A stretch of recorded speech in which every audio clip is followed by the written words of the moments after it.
Ay, new issues with my monitor.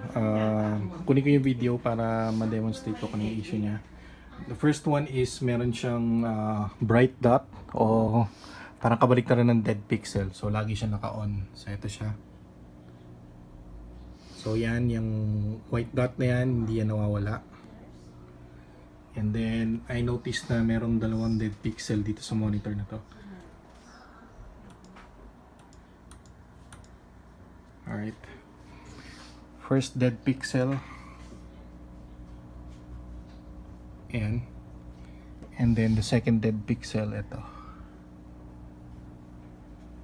So, there. So, tinawag ko na sa Samsung to and then they said na daling ko daw dyan.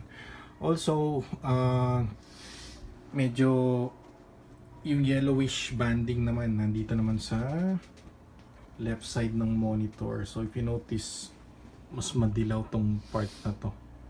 The rest of the screen is white. And parang medyo burned dito sa part na to. And then lastly, medyo yung color bleeding nito hindi siya maganda. Napaka uneven ng color bleeding niya. So hopefully makita sa video na to. Pero